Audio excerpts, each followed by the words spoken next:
আসসালামু আলাইকুম। আওয়ামী লীগ নতুন করে কলকাতায় তাদের পার্টি অফিস খুলেছে এবং সেখান থেকেই তাদের কার্যক্রম পরিচালিত হচ্ছে।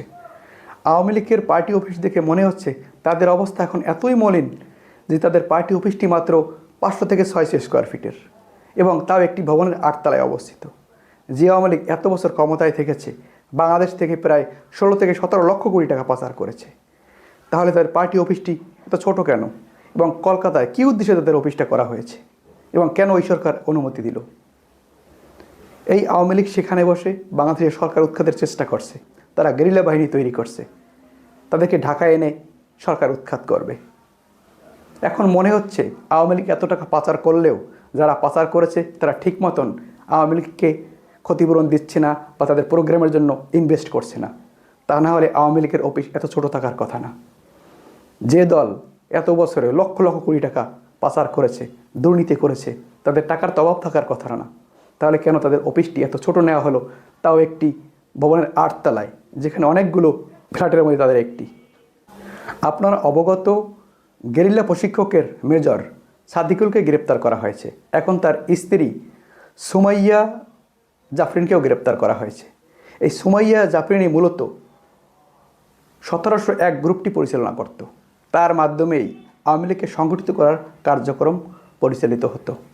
এই গ্রুপ থেকেই আওয়ামী লীগের ডাটা এন্ট্রি করা হতো, কারা কারা প্রোগ্রাম অংশ নেবেন, কে কী করবেন, কোথা থেকে টাকা আসবে, সব কিছু এন্ট্রি করতেন এই সুমাইয়া। তাকে এখন রিমান্ডে নেওয়া হয়েছে। সেখান থেকে সব তথ্য বেরিয়ে আসছে এবং এই প্রশিক্ষণে আরও অনেকজন প্রশাসনের লোকজন জড়িত আছে, যা ইতিমধ্যে গোয়েন্দা বাহিনীগুলো জানতে পেরেছেন, কিন্তু তারা প্রকাশ করেননি। 1701 গ্রুপের মাধ্যমে মূলত আওয়ামী লীগ নেতাকর্মীদের ডাটা এন্ট্রি, বিভিন্ন গোপন কোড তৈরির কাজ করতেন সুমাইয়া। এমনকি অনলাইন সিগন্যাল অ্যাপ, হোয়াটসঅ্যাপ ও গুগলের মাধ্যমে সবাইকে একত্রিত করার দায়িত্ব ছিলেন এই সুমাইয়া। ভাসমান টোকাই সংগ্রহ, তাদের মাধ্যমে নানা অপকর্মে করার পরিকল্পনা করতেন এই সুমাইয়া।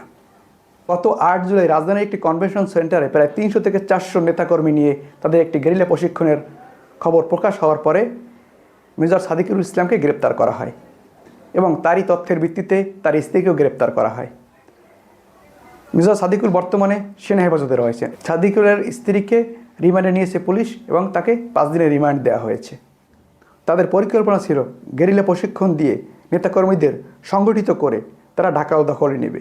ঢাকা দখলে নেওয়ার পরে তারা জানান দেবে যে আওয়ামী লীগ দেশ দখলে নিয়েছে। তখন আওয়ামী লীগের লুকিয়ে থাকা নেতাকর্মীরা রাস্তায় নেমে আসবে। তারপরই তারা শেখ হাসিনাকে ফিরিয়ে নিয়ে আসবে এবং এই সরকারকে হটিয়ে দেবে। তাদের এই পরিকল্পনা বাস্তবে রূপ তো নেয়নি, উল্টো তাদের গ্রেপ্তার অভিযান চলছে।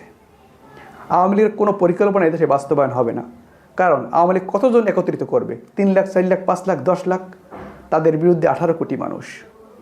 তারা কোনো কর্মেই বাংলাদেশ দখল কিংবা অরাজকতার সৃষ্টির সুযোগ পাবে না। তাই তাদের দেশবাসীর কাছে ক্ষমা চেয়ে ফিরে আসা উচিত এবং শেখ হাসিনাকে ভুলে গিয়ে নতুন করে কাজ করা উচিত।